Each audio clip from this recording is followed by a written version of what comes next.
Welcome to another edition of The Butcher versus the Spin Instructor, presented by LB's Meat Market. I'm Neil McCready. There's Greg Jones. He's the Butcher from LB's Meat Market, 2008 University Avenue in Oxford. And there's Campbell McCready. She's the Spin Instructor, among other things, at Zen Studios there in Fayetteville, Arkansas. We got 8 games to get to, including a couple of big games involving their teams. Suddenly, Arkansas and Ole Miss making noise in the SEC, and got a chance to make real noise this weekend with a couple of huge games in Athens, and of course the one that all of you guys are interested in, the one in Tuscaloosa, Ole Miss and Alabama, Arkansas and Georgia. We got Auburn at LSU, Florida at Kentucky. We got a good slate of games this week. This is like SEC football, the calendar turning to October, the whole deal. So we'll get to all that in a second. First, hello to both of you. Hello. Hello. All right, we had a big weekend. Had an open date last week, Greg. Now you got Alabama week. There's going to be a lot of people lighting the grills, nervously pounding beers or whatever else there is over the course of Saturdays. I'm guessing that you all are getting pretty geared up for this big weekend, and then a week later you got Campbell and the Razorbacks coming to town for a big game in Oxford as the home slate of the Ole Miss schedule starts to get to us. Arkansas, then LSU, then 3 games in November. So a lot going on. What's happening at LB's? Just same old, stocking it up for the weekend, getting ready for the weekend. We made some boudin this week. So some fresh pork boudin, and we also made the crawfish boudin. So those are always good options to have. Ribeye sausage, and my mom's got all her mushrooms ready to go, so poppers. So yeah, just getting the fish, fresh fish in tomorrow, and just very basic weekend, and hopefully a lot of people are grilling out and enjoying themselves, and hopefully watching an Ole Miss victory this weekend. We'll see. Yeah, should be a great weekend of football. Campbell and Carolina both coming home Friday, so I'll be stopping at LB's Friday morning getting some steaks and stuff for that. All right, let's dive into the games, because there's a bunch of good ones. I mean, there's a lot to get to this week. We've had some couple weekends where we had to search for content. Not this time. We got some good ones. So 8th ranked Arkansas heads to number 2 Georgia. This is games at 11 a.m. You can see it on ESPN. The Hogs are undefeated after beating Texas A&M in Arlington last week, like both Greg and Campbell predicted that they would. And Georgia, meanwhile, undefeated. Georgia beat Vanderbilt 7,406, did I get it right, to nothing. Georgia had more points than Vanderbilt had yards. And I think they had more touchdowns than first downs. Georgia had more touchdowns than Vanderbilt had first downs. Yeah, it's. I think that's good. It's a rough day at the office for the Doors, huh? All right, so let's get into this one. Arkansas getting 18 points at second-ranked Georgia. Greg, you had another strong week last week. You went, let's see, I've got the numbers here. You went 6-2 against the spread. So for the people that are like, I don't understand this silly little show, these people are winning. Greg went 6-2. He's now 28-10 for the year. Campbell had a good week. She went 5-3 against the spread. She's now 21-17. She's making money. The bookie's not trying to repossess her car or something. I mean, everything's going good. So, but Greg, you have the lead. You won again last week, so we'll let you start off here with Arkansas and Georgia. It's an 18-point line. What do you think? And I like Arkansas. I mean, I think that they're sleepy good, and it's just kind of a credit to the hire. I know Sam Pittman wasn't the blockbuster hire, that Lane Kiffin wasn't at Ole Miss, but, it's all about hiring the right person for the right job. And I think they found their guy, and, they're playing good football. And I just think that's a lot of points, especially for the way Arkansas has been playing and the teams that they've beaten already. I think Texas A&M's a little bit on the overrated side, and they beat Texas. And so I like Arkansas a lot this weekend. Along those lines, JT Daniels, the Georgia quarterback, story comes out today that he's going to be limited. He's got an oblique issue that has led to a lat issue. Not going to be able to play as much. There's a chance that Stetson Bennett has to play a lot against that Arkansas defense. That could make that interesting. All right, Campbell, I know you're going to pick Arkansas. But for those of us who weren't in Arlington last week, set the stage. What happened? What was it like? It was really fun. Me and my friends a party bus picked us up at our hotel in downtown Dallas at 10 a.m. And then we went to the game, and me and four of my friends went to Texas Live, which was really fun. Yeah. And sorry, someone just walked in. It's hard when I live in a sorority house with 90 people. And then we went to the tailgates. All the frats have like a big tent set up and stuff. And then I stayed for the whole game. It's a lot nicer when it's air conditioned. It was a lot of fun. It was so much fun. And it was just no one sat down, like not even once. So it was a really fun game to be at. I'm glad I went. So this was your first experience with Texas A&M people. I want to get your thoughts on just your second, because you went to the game your freshman year. What did you observe from the Aggies? Because I'm not a big fan. Honestly, I didn't think they were that obnoxious. They didn't really do anything that made me. Did they sing songs together? And Yes, they did. And they did that. I mean, they were whatever song they sing before like the game starts, they did that. But also I can't say too much because we did call the Hogs like 30 times for every 5 minutes. So, sure. So I can't make too much fun. But it was funny when they started like at the end of the game, this like 10 minutes were left and they were all just leaving. Yeah, they were exiting fast. They were getting out of there about 5-6 minutes to go. The writing was on the wall. Campbell, didn't you make TV? Did she get on TV? I got on the Jumbotron with my friends. It was really fun. The guy was like standing. We were pretty close. We had really good seats. It was all random too, so we just got lucky, I guess. And the guy was like, "Do y'all want to be on the Jumbotron?" And of course, we like freaked out. So, so I have to tell you this, Greg. We have a family text chain that is usually at football games. It's usually just a couple of pictures of like the girls doing their little supermodel imitations and stuff, and then they're done. They go to the football game. They stay for like, I don't know, 5-6 minutes. It's hot. They leave. This game was different. The text chain is about football throughout the course of, and I couldn't see the game. I was at Carson's soccer game in Jackson, and of course Carson was playing soccer, so he wasn't involved. But it was really kind of funny to watch the women in our family, the females in our family, get so into a football game. Do you feel like now, Campbell, you know more about, in this case, Arkansas football, Texas A&M football than you did before? Did it make you more apt to follow future games, or are you planning to go shopping on Saturday? I feel like I'm more invested into Arkansas football now that we're good. Before, I really did not care. Like my freshman year, I did not care at all. But it's been fun having us win, and everyone's really excited. So, yeah, I would think that campus is buzzing. A couple of campuses buzzing these days. So I'm assuming you're taking Arkansas on the points. Yes. Yes. Okay. All right. Tennessee is at Missouri. This game also at 11 a.m. It's an SEC network game. Tennessee coming off of a loss at Florida. Missouri coming off of a loss at Boston College. Again, 11 a.m. SEC network. Campbell, you're up. What do you think? Tennessee +3 at Missouri. Well, all I know is Tennessee is not very good, like you told me. So because of that, I'll just go with Missouri on this one. All right, Greg, she's going to take Missouri and lay 3 points. I mean, it's going to, it sounds like a nap game. This is like a sleep in and miss this game, the 11 o'clock game. See, I don't know. I think Missouri. I'll go against her. We'll see. We'll just roll the dice and take Missouri. All right, Greg's gonna go with the Vols. It's fine. It like you said, it's an absolute. If Georgia Arkansas is remotely entertaining, no one's watching this. All right, the big game in this part of the country, this neck of the woods, and probably the biggest game nationally.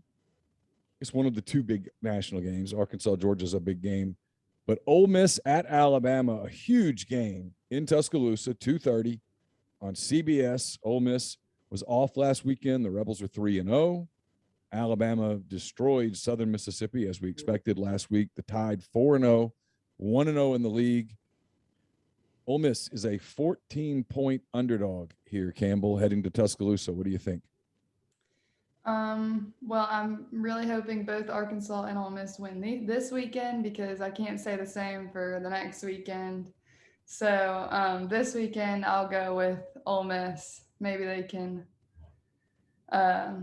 pull through for this one. So All right, Greg, she's going with the Rebels. She's taking the 14. I'm going to bet you do the same. I'm curious, do you think Ole Miss wins this game or just covers the line? Well, I mean, I'm definitely taking the Rebels. You have to not make mistakes in Tuscaloosa. If Alabama turns the ball over, you have to get 7 points.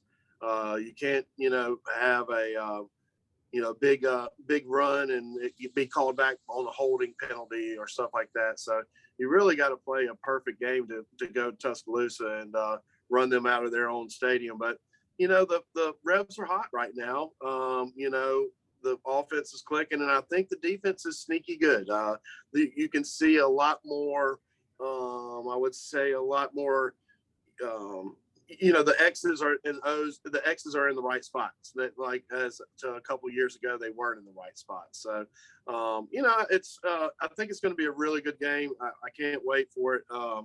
It's going to be on national television. You can watch it in New York all the way to California. So it's going to be a big stage for the Rebs, and hopefully Michael Wilbon will watch this game because I know he hasn't watched a college football game in probably 4 years. But with that being said, shame on him. He needs to get a clue. With that being said, he made an ass of himself yesterday, no doubt. I mean, I guess I didn't even know that show was on anymore. I played Old Waverly yesterday, and we went to the condos at Mossy Oak, and I was sitting there watching TV, and we clicked it on ESPN, and I was like, "Oh, PTI's still on," and then it had the rundown. It was Ole Miss and Alabama, and I literally saw that live, and I'm like, "Man, this guy is awful." This show needs to be done. I mean, they should have canceled it after its 10-year anniversary, I would think. I'm going to guess, Campbell, that you have literally no idea what it is that we're talking about right now. And you know No, what? And I in this have- and in this case, good for you. Good, Yeah. absolutely good for you. Yeah. Because Michael Wilbon and PTI, and quite frankly, all non-sports games content on ESPN is trash. Yeah, ESPN's trash. Yeah. So be glad, Campbell, that you don't know. That's a victory for you. I ought to give you a point there. All right, Troy. Coming off of a loss to ULM, Troy goes to South Carolina. The Gamecocks played well against Kentucky. Did not win. Kentucky covered the line just barely. Vegas is good. The line was 5.5. Kentucky won by 6. Troy is at South Carolina, Greg. It's a 2:30 game on the SEC network that no one outside of the moms of the two teams will watch. But what do you think? I'm gonna go with South Carolina. I will actually watch that game, and some head scratching coaching moves during that game. Beamer had an opportunity to kick a field goal to go down by 3. Instead, he goes for it and does it, and then turns around and tries to kick a field goal from 50 some odd yards. So a lot of head scratching coaching moves from South Carolina last night in that game. So with that being said, I just think if Troy's just got to be that bad. So hopefully South Carolina pulls through and covers this line for us. Campbell, what do you got on South Carolina and Troy? I'm gonna agree with him for South Carolina. This one works out because you told me ULM sucks and Troy lost to ULM. So I guess that's saying something. And I always pick South Carolina because I went to that journalism conference that one time. So, this one works out in my favor. So I'm gonna go with South Carolina. I'm hoping at some point that journalism conference works out for you. That would be good. All right. We should call this a 5-star lock, because the journalism conference 5-star lock here. All right. This is a good game. It'll be getting started probably around the third quarter of the Ole Miss Alabama game. An interesting game. 10th ranked Florida, an 8.5 point favorite at undefeated Kentucky. 5 o'clock, ESPN. Campbell, what do you think? 8.5 points. Gators are favored. These are one of the ones I just don't know anything other than I feel like Florida's better. So, I'll go with Florida. All right, Greg, before the year, I really thought UK, this was going to be a week for them. And now I'm getting reluctant on it because Kentucky's not played particularly well and Florida has, but it is 8.5 points and it is on the road. It's in Lexington. a big opportunity for the Wildcats? What do you think? I'm gonna go with Kentucky here. I know they haven't beaten Florida in a hot minute. I think I forgot what that record is. It's like once in the last 20 years. Yeah. So maybe Kentucky's just been looking forward to this game, and just trying to get by and make sure, But I think they're gonna go all. I like Kentucky. I just for some strange reason I've liked them the last couple of years, and I know last year they kind of faulted at the end, but I like Kentucky this year. I think it's going to be a big game in Lexington, and it should be a really good game. Mississippi State coming off that loss to LSU had a comeback at the end that fell short. Mississippi State heads to Texas A&M. The Aggies coming off the loss that we talked about earlier to Arkansas. This is a 6:00 game. It's on the SEC network. Pretty interesting contest. Mississippi State a 9.5-point underdog in College Station, Greg. I like Texas A&M. I can't take. I went to Starkville for the first time in probably 15 years yesterday, and it's still terrible. So nothing's changed in Starkville, and glad that town's really expanding on the terribleness. But with that being said, I just can't take State in any regard. So I'm going to go with Texas A&M. Hopefully they win by 2 touchdowns. Do you like the color maroon, Campbell? Is that a color you can do much with from a fashion standpoint, or is it difficult to work with? I mean, I just don't like the color in general. I feel like. And there's a lot of maroon in this game. This is an ugly football game from a uniform standpoint. All right, he's going with Mississippi with the Texas A&M. Campbell, what do you think? Well, I feel weird picking Texas A&M after we beat them last week. But I also feel like Texas A&M will win, and I'm behind Greg. So, I'll go with Texas A&M just for the reason that I feel like I can't pick Mississippi State for this one. All right, that's fair. I respect that. All right, the game of the day. I mean, God, this is awesome. We're going to spend 30, 45 minutes right here really breaking this one down from an X and O standpoint. Connecticut, a 14-point dog. They go to Vanderbilt. This game's at 6:30. You can watch this if you just have no life at all. It's on ESPNU. And if you watch this, I'm sorry. I really am. And I mean that. And I reach out to me and I'll talk to you. I'll give you some numbers. We'll get you some help because this is awful. All right, Campbell, I think it's your turn. Connecticut's a 14-point favorite at Vanderbilt. What do you think? Well, I'll go with Vanderbilt. I didn't know there'd be anyone. I mean, I don't even know anything about Vanderbilt football or anything other than they suck. Yes. So I'll go with Vanderbilt just because you said Connecticut is worse than them. They are. So that's what I'm going to do for this one. Greg, this is like walking into LB's and being told, hey, you can have nothing. You can pick between the water and like there's some flat seltzer over here, but that's all you can have. Man, I actually like water, so I mean, that'd be a good option for me if that was the case. But yeah, I can't think of anything good. I can't think of anything good to say about this game.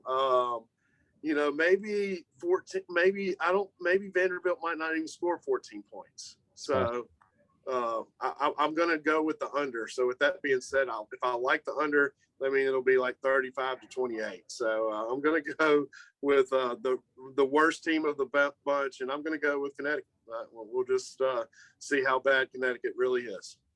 All right, we'll wrap up the day's picks with Auburn. The Tigers coming off of a weird, lucky, referee-aided victory at home over Georgia State.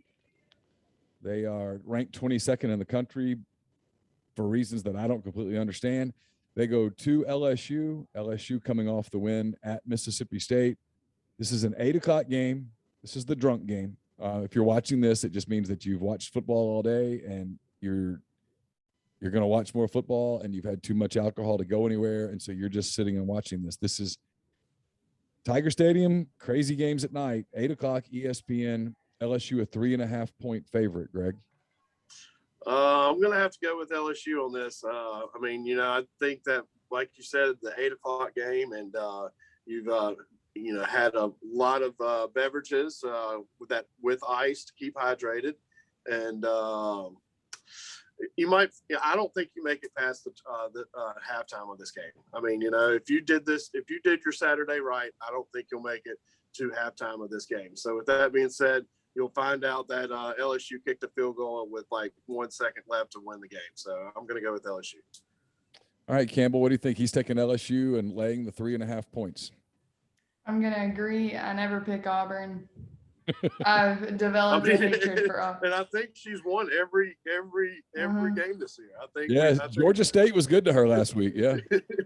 Yeah. So I mean, it's worked for me. So I'm not gonna change it up now. So I'm going with LSU. All right. So to recap, you're both picking Arkansas to cover against Georgia. You got a split on Tennessee, Missouri. You're both picking Ole Miss to cover. You're both picking South Carolina. You got a split on Kentucky, Florida. You're both picking Texas A&M to beat Mississippi State. Greg's got UConn. Campbell's got Vanderbilt in a game that I ought to just give them both a win for having to pick it. That's almost unfair. And both going with LSU in the late game in Baton Rouge. All right, Greg, before we go, tell the people how they can get in touch with you this weekend and what they need to do.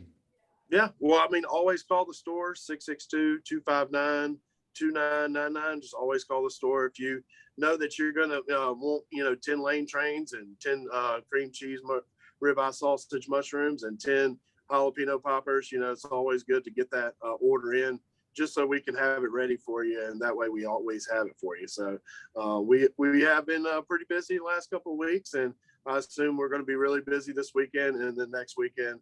Regardless of the outcome of these two games, I think we're going to be really busy also. So can't wait for the next 2 weeks. And like you were saying, the fall weather's kind of dipping in, and I'm pretty sure it's going to get hot next week for some strange reason. But hopefully the weather's nice and it'll be a good weekend, and people can fire the grill up and hang out and enjoy themselves.